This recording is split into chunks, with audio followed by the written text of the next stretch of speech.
Hello, everyone. So, as you might have known, this past weekend was the San Diego Comic-Con, the first one we've had since the pandemic. And Marvel decided to drop all the bombshells.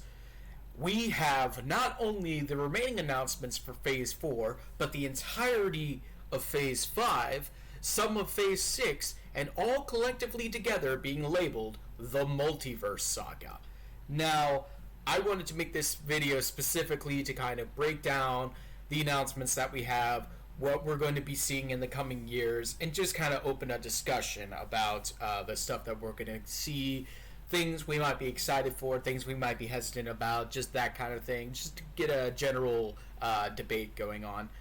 So we're going to break everything down here, starting with the announcements for the rest of Phase 4. Now, originally, Phase 4 was set to end with a Fantastic Four movie and some of the other stuff, but it's now being split from the remaining films that we have left.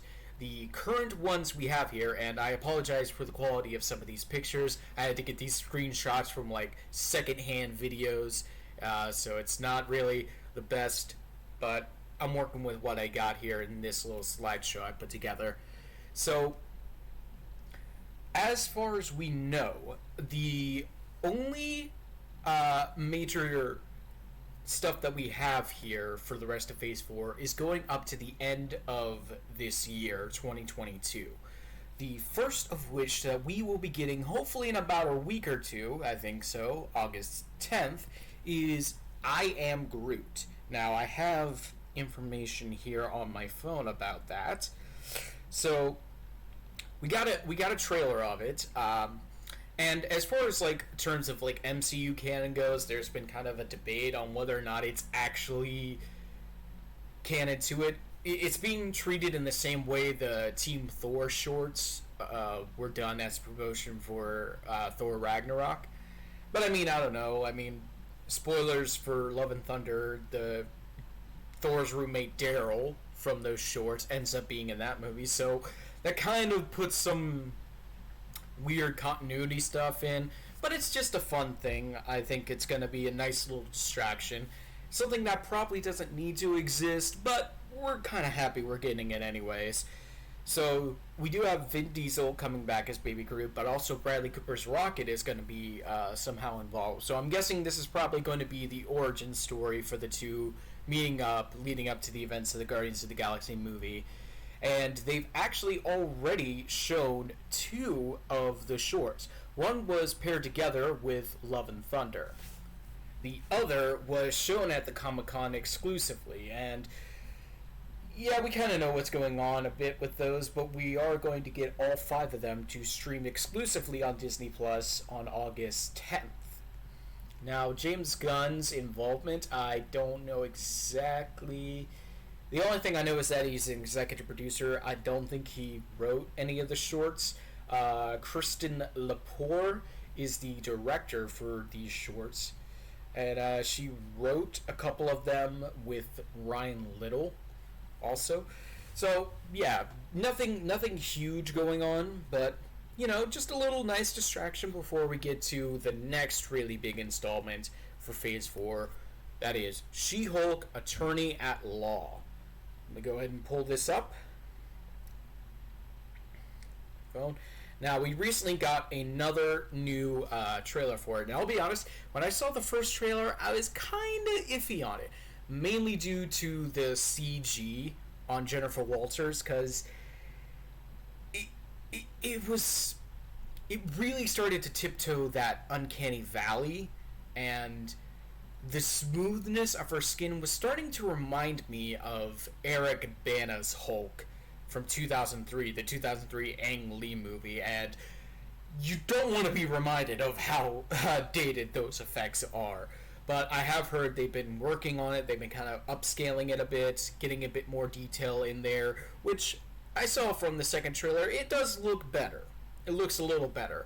And the comedy looks like it's going to be pretty much on point. She is going to be doing some fourth wall breaking like she does in the comics, so that's kind of fun. I think Tatiana Maslany is great actress. I think she can bring a lot to this, and I'm excited to see exactly what all is going to entail here, because it's supposed to be a 9-episode legal comedy, but I'm not really sure like how it's all going to work out. Or all these, I think all these episodes are supposed to be about 30 minutes long, around that time, like WandaVision. So we'll see how that's going. I mean, of course, we got Tim Roth coming back as Emil Blonsky. That's going to be fun. And of course, we are going to see Mark Ruffalo. But I have a feeling we're probably only going to see him for like maybe the first few episodes. He might come back in the finale, but it's just going to be a situation where it's like the first couple episodes where he's like teaching her about, you know, balancing this new power just to set up her origin, and then he'll probably just have like a cameo at the end to tie things up. That's my best guess. We're also getting Wong, of course. Wong is basically the Nick Fury of Phase 4, essentially, because he's everywhere now. And we also got a few other ones. There's the character Titania, who they're going to go a few rounds on. And there's a few other characters around here, too. We're supposed to get Charlie Cox's Daredevil, and from the look of the trailer, we might actually be getting a version of his original yellow suit, which I think would be pretty interesting. And then apparently the character Frogman is also supposed to appear, so that seems like it's going to be pretty interesting. But overall, I'm cautiously optimistic. You know, I wasn't expecting too much when I was meaning to watch Miss Marvel, but I ended up being pleasantly surprised with that show. So who knows? Maybe this one might surprise me too. That then puts us at another one. This picture is just a placeholder here. That is the Untitled Halloween special, which we surprisingly still have very little information on. The only thing we know is that it might have something to do with Werewolf by Night, the character of Werewolf by Night. We know that Gail Garcia Bernal is starring in it. He might be playing one of the versions of the character. Laura Donnelly is also supposed to be in it. The theory is that she's playing a version of Elsa Bloodstone. And that's being directed by frequent Marvel composer Michael Giacchino, who has also directed some shorts in his own time. So I'm still not sure exactly what's going on here, because they haven't released any other information about it. They haven't officially put it on their own slate of like stuff that they have. It's so weird. We only know that it's supposed to come sometime in October, probably Halloween night, if I had to guess. But we don't know exactly like what's it entailing. We haven't gotten any footage or even any set stuff, so it's a really obscure part. In fact, we don't even know who wrote the special, so that's the thing that I'm like super confused about. Maybe we'll get new information as the weeks progress, as we start getting into the Halloween season. Who knows? But that's the Halloween special. So, moving on from that, we have our final film for Phase 4 and closing out 2022 with Black Panther: Wakanda Forever. And, man, oh man. The trailer for this, it's hard to put into words. You know, it's exciting, but also very bittersweet that we won't have Chadwick Boseman with us for this, but I think he would be proud of what they are doing here. You know, I'm really excited to see how they continue on this legacy, and how they fit in some of the other characters in it. Like, we're getting Ironheart in here, and we're also getting Namor essentially as the villain. I think it's going to be a really interesting and fun time that I think will definitely hit everyone in the feels, no matter who they are. So, yeah, I'm excited. I'm excited for the film. And that puts us at the final part for Phase 4, which is the Guardians of the Galaxy Holiday Special, which we don't really know too much about. We still haven't gotten any footage of it. We know it was being made at the same time they were making Guardians 3, and all of that's been wrapped up. They're still in post-production right now. Well, we know that our resident Guardian characters, save for Gamora, is going to be in this special. So, there's still no news about what exactly this is going to entail or what they're going to do, but it looks like it. I should say more. It sounds like it's going to be pretty fun. I'm kind of excited to see where they go with that. And with that, that is the end of Phase 4. So we still got a couple of stuff to look forward to this year, but next year is where things are going to really hit off as we begin the announcements for Phase 5. Now, the initial slate of Phase 5 films is ones that we already know were happening. That's Ant-Man and the Wasp: Quantumania is the first, of course. And we haven't really gotten much footage or information of it. We only know that Jonathan Majors is going to be the main villain and that most of the same cast is coming back, except for one, which I'm still kind of miffed about for doing. It's who they got to play adult Cassie. And, don't get me wrong, Catherine Newton, she's a fine actress. She's good enough in her own right, but they kind of just sidelined the casting of Emma Furman in Endgame. It feels like they just had her in there as a placeholder. I don't know. But there's still some stuff in it. Bill Murray's supposed to have some kind of major villain role involved, so I'm kind of interested to see where that goes. So yeah, this one will probably really set the stage for the multiverse and how everything's been happening since we've had our big multiverse events at the end of Loki Season 1, What If Season 1, and Multiverse of Madness, of course. So this, I think, will really show, the consequences of what is all going on since those events. So yeah, there's that. Then, of course, we have the long-awaited Guardians of the Galaxy Volume 3. Cannot wait to see Will Poulter as Adam Warlock. It's going to be a fun time. James Gunn is making his triumphant return, and I cannot wait to see how he closes out this long-awaited finale for the story. After that, of course, we have the Marvels, which I am much more excited for than I initially was. I will be honest in saying that I'm not the biggest fan of the Captain Marvel movie. I think it's perfectly okay. I don't think it's bad or good. I think it's just kind of middle of the road for me. So I wasn't really expecting much when I was hearing about the sequel, but after watching WandaVision with Monica in it and the Miss Marvel show, I'm really excited to see those two characters come back and see how this will all tie together and what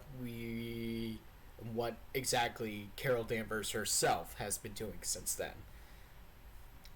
And of course, we have another one which we've been really excited to hear about, and that is Blade. The one with Mahershala Ali starring as it. And I'm really excited for that. The only thing I'm kind of hesitant about is that we don't know if it's going to be PG-13 or R. I don't know if you could do a PG-13 Blade. I don't know if you could make that work. Maybe, possibly, we'll have to wait and see. But it'll be hard to top the grit of the Wesley Snipes films. But I'm really excited to see what they have for it. They got a pretty good team behind it, so I'm interested. After that, we have one that has been announced for a while. That is the fourth Captain America movie, New World Order. Now, this is, of course, following the one with Sam Wilson as Captain America, and I'm just going to put this out of the way. I'm settling this part of the debate once and for all. Sam is Captain America, whether we like it or not. He is Captain America. He's going to have that title now. Marvel is going to run with that. So if you don't like it, well, tough luck. Get over it. Because they obviously aren't going to change their minds anytime soon. So I'm kind of interested to see where this is going. I thought the Falcon and Winter Soldier show was Actually, it was pretty good. I think it could have been better, but I enjoyed it for what it was. And they got a interesting team behind it. They got two of the same writers from the show, as well as a new director behind it. So I'm interested to see where they take the direction of this icon and how that ties into everything. And then lastly, the final movie for Phase 5, which we had heard about announced earlier but now has been made official, is Thunderbolts. And that is essentially going to be, I've heard people kind of compare it to DC's Suicide Squad because it is essentially a team of villains. And yeah, I do see that, but I don't think it will have the grit of Suicide Squad, or at least specifically James Gunn's Suicide Squad. Uh, but I'm still excited nonetheless. And I think we are in for a real treat. The one stipulation I would say is that I would want them to put in a tribute to the late William Hurt, who did play Thunderbolt Ross in the MCU. It looked like, from the way they were setting up his character, that he was going to be playing a version of Red Hulk somewhere down the line, but that's obviously not going to happen now. There is another version of Red Hulk in the comics. I don't know if they would exactly go that route here, but I do hope they at least pay homage to him in some capacity. And that is all the films for Phase 5. Now let's move on to the Disney Plus stuff that we have. First up is the second season of What If.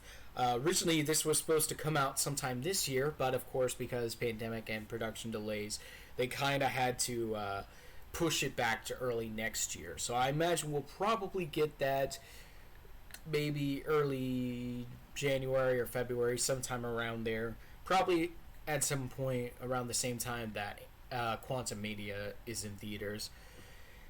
But they did actually apparently show the first episode for the season, and that is seeing, of course, the return of Captain Carter and getting her, essentially her Winter Soldier storyline and what we have with that. So I'm very excited to see that and also see what new avenues they explore here, because from what I've heard, we might be getting some of the Phase 4 characters in this one. So I'm kind of curious to see what they do here. Next up is Secret Invasion. Now this one is interesting to me for a number of reasons, considering the amount of characters that are in this, specifically ones that we are seeing returning, because of course we know it's starring Samuel L. Jackson and Ben Mendelsohn as Fury and Talos. They're kind of going to be doing a sort of buddy cop thing going on. But we also have Maria Hill, of course. We have Everett Ross, Martin Freeman's character from Black Panther. He's coming in. And, of course, Don Cheadle as Rhodey. So I'm not sure exactly what this is all going to entail, but I am really interested in the idea of, like, having this deduction on seeing who exactly is a Skrull, and kind of idea of, like, who do you trust, and have we been deceived this whole time about this one particular person? I think that's a really interesting idea, and I cannot wait to see it be explored. So after that, we have the series Echo, which is a spin-off of Hawkeye, and my qualms with Hawkeye aside, I'm really excited for this because I liked this character in the show. I think the actress did amazing, and I am also excited to see the return of Daredevil and Kingpin with Charlie Cox and Vincent D'Onofrio, just to see those two come back together, and specifically come together with this character. I think is going to be really, really fun. They're still currently filming right now, and I think this will also, kind of like how a lot of Phase 4 has been diving into a lot of different cultures, because, you know, Shang-Chi dived a lot into Chinese and Asian culture. Miss Marvel had, like, Pakistani and Muslim culture. Moon Knight did Egyptian culture. So this one's going to be diving a bit more into Native American culture, and specifically how a lot of Native Americans are dealing with nowadays.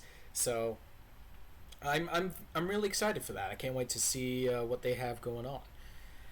Next with that, we have Loki Season 2, which we knew was already filming, and from what we've heard, most of the main cast is returning back. So we are going to see both Tom Hiddleston and Sophia DiMartino as their versions, and Owen Wilson, of course. So that's awesome. But I do suspect that Jonathan Majors will be involved in some capacity. He won't be playing He Who Remains, because we know He Who Remains got killed at the end of the first season. But I don't think he'll be playing Kang in this version, since Kang is supposed to be in Quantum Mania. I think he'll probably be playing some kind of new version, one of the darker versions of him that we'll start to see, like, just how evil this person can be, and sort of how his dominance over the sacred timeline will affect the rest of the MCU as a whole. The only thing I'm a little bit hesitant about is the directors. You know, I have nothing against Jesse Benson and Aaron Moorhead, but I wasn't too proud of Moon Knight, and it was specifically stuff that had to do with their episodes that I wasn't really a fan of. But, you know, I am curious to see what's going to be happening with them directing all 6, so we'll see how that turns out. After that, we have the Ironheart series, which we are going to see Ironheart first appear in Black Panther Wakanda Forever, so we're going to get her origin here, and then probably going to dive more into the character and her story, and also her connection to Iron Man, and how that is going to affect the legacy of Tony Stark, and how that will tie into other stuff. So I'm curious. I don't really know a lot about the character of Ironheart, so I am curious to see where they go. Next, we have Agatha, Coven of Chaos. Originally, this was titled Agatha, House of Harkness, and this is a spin-off of WandaVision, which I'm still kind of confused by, because WandaVision very much is its own thing. It was kind of one and done, especially with its style of doing all the sitcoms. So I don't really know how much how much mileage they can get out of this. The common theory amongst fans is that this is going to be more so Agatha teaching Wanda a lot more about her witchcraft, and kind of being her mentor to her, because as we know in the comics, she's sometimes a villain, sometimes a mentor, that kind of thing. And even though her fate in Multiverse of Madness left her dead, one rule that is always generalized in comic books is that no character is ever really dead. So that's happening. It's being handled by the same head writer as WandaVision, so I'm curious as to exactly what this will entail. I'm assuming we'll get more details as time moves on, so we'll see how that goes. And the final show that I think got everybody's attention, that was announced officially, is the official sequel series to the Netflix Daredevil show, Daredevil Born Again. Now, there are some good and bad things I have about this. A good thing is that this is going to be 18 episodes, and I'm assuming that they'll still keep it in the hour-long format that the original show was. So the fact that we are getting that many episodes, I'm really excited to see exactly what storyline they have entailed for this. But the title is where I kind of have the problem, Born Again. If you watch the Netflix Daredevil show, the third season is essentially the Born Again storyline. It adapted elements from it. So I'm not really sure if they're just using the title as a placeholder just to sort of differentiate the two shows and say this one was done by Marvel Television. This one is specifically done by Marvel Studios and is still technically in the same like storyline, but it is generally is meant to be by a different production team entirely. I don't really know. But we'll see exactly what they have, because we'll get more details as we see the character of Daredevil progress. And that is Phase 5. So now we have the announcements here for Phase 6. Now, if you look here, the announcements for Phase 6 is pretty bare. We only have 3 official things. Right now, that is the Fantastic Four movie, which is currently being worked on. It's still in early development, and I think they pushed some of it back because of John Watts stepping down as director. And I've been kind of debating whether or not to do a video essay about who I think should helm the project. I might still do it, but we'll see. We'll see how things progress, because especially after Multiverse of Madness, there might be some fans who are either really excited or might be disappointed, depending on who you ask.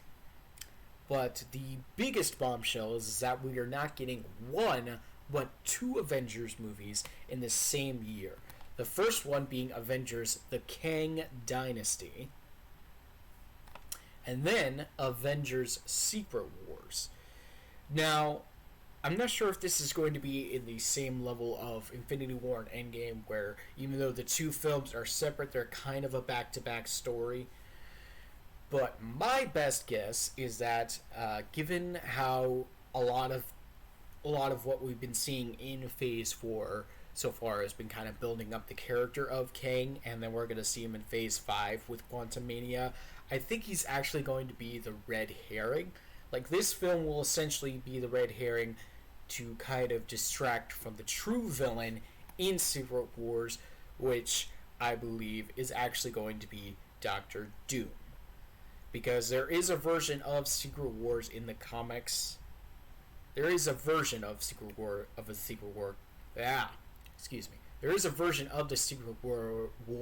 comics, which Doctor Doom is the main villain of, and I think that would be the perfect way to really show just how powerful the guy is, and would give him a great interpretation different from the previous 2 versions that we got from Fox.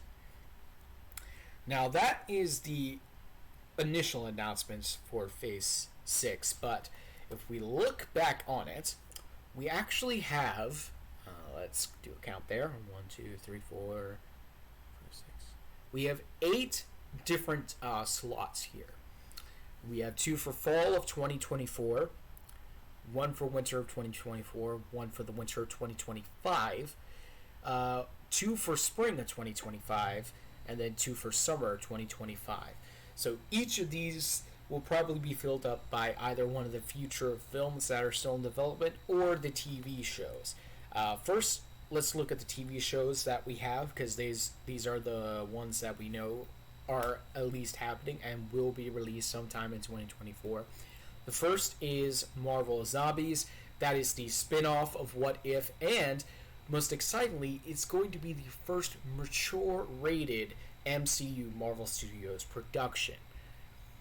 It's going to be rated TVMA and is going to really explore a lot of the gore and violence and just some of the really dark and nasty stuff from the comics. And I'm really excited for that, because I really liked the zombies episode in What If. But I do think it could have gone darker in some areas, and so I'm excited to see just how far they go here. The next is Spider-Man Freshman Year. That is the animated series that is depicting Tom Holland's version of Spider-Man, his origin story of getting bit by the spider and sort of starting out his early tenure as Spider-Man.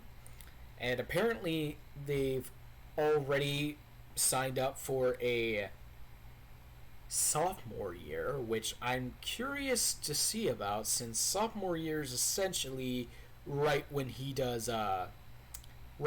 meets up with the Avengers in the events of Captain America Civil War. So I'm not really sure exactly how much they might do it, but they could probably do some stuff with that, and maybe even do a junior year, since, as we saw in Far From Home, we only saw his summer vacation. We never actually saw his academic year, so that could be an avenue they might want to explore.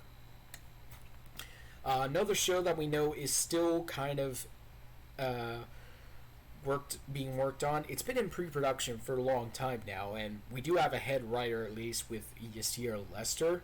that is the Armor War series that is supposed to be with Don Cheadle's Rhodey and kind of addressing like the gap that Tony Stark has left in with the titular Armor Wars, specifically the between like weapons business and all of that.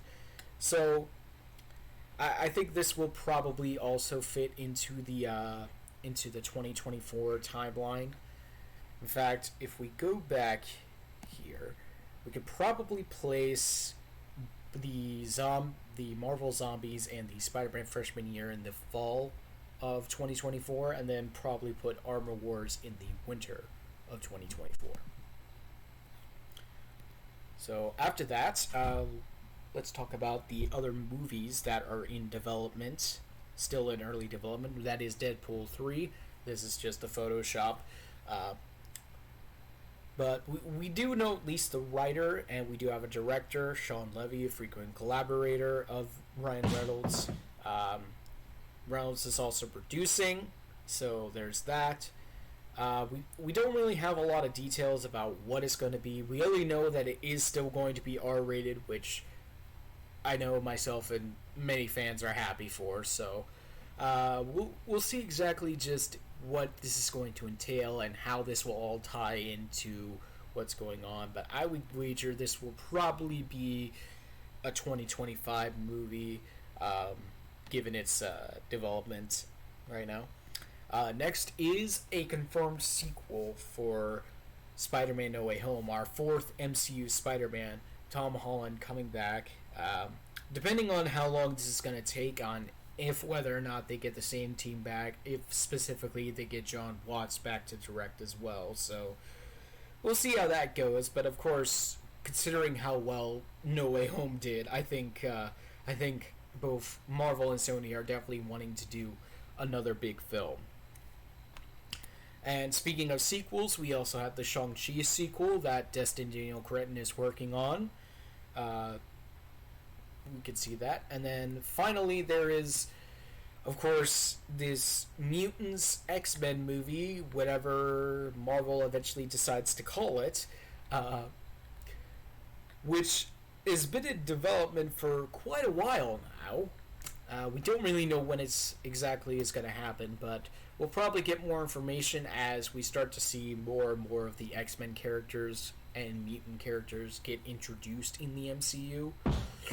So, in terms of films, let's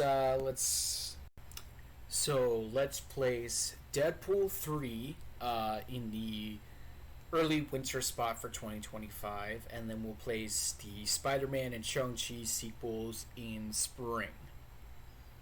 Or actually, no, we'll place the Shang-Chi sequel in summer of 2025. And then Mutants, we'll see how that goes.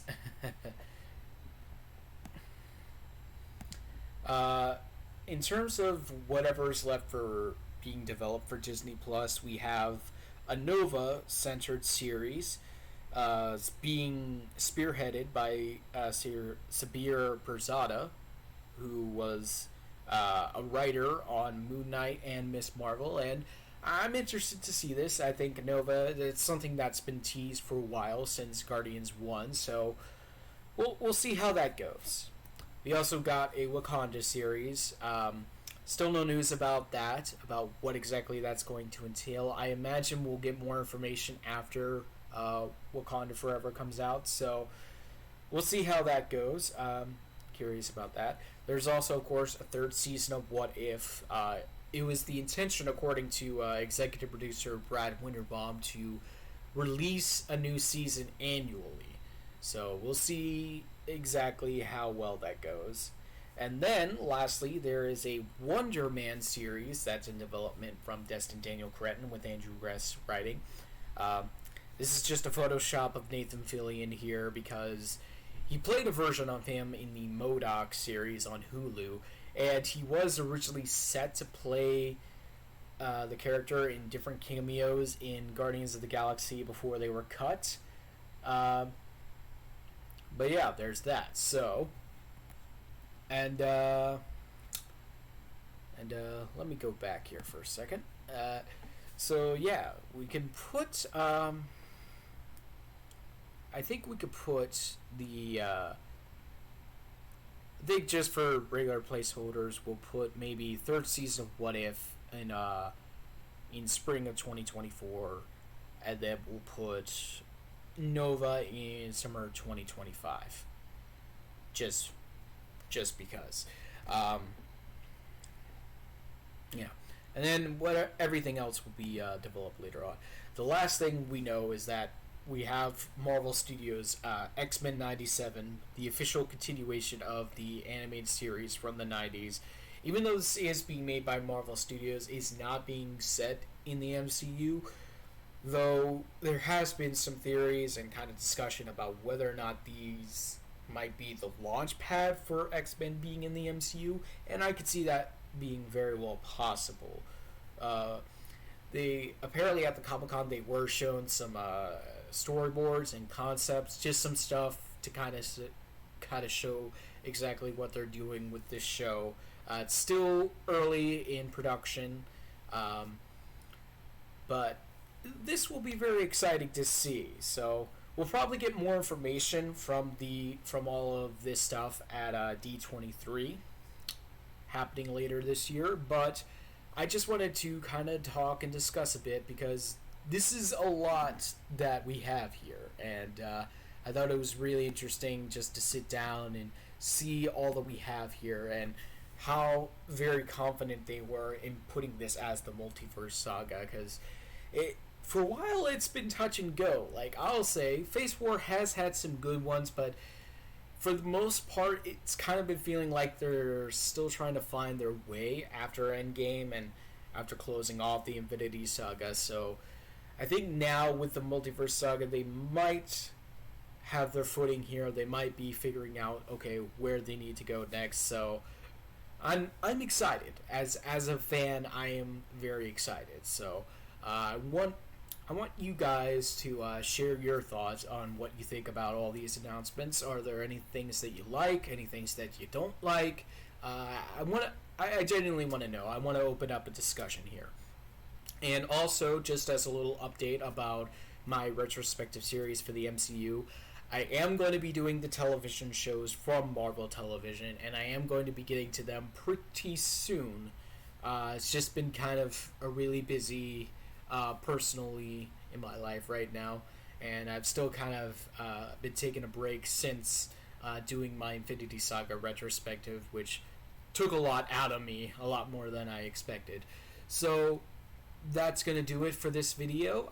Thank you guys so much for watching. Remember, tell me what your thoughts about all these announcements are in the comments below, and please be civil to each other. Let's not try and insult each other. Thank you again for watching, and I guess I'll see you next time.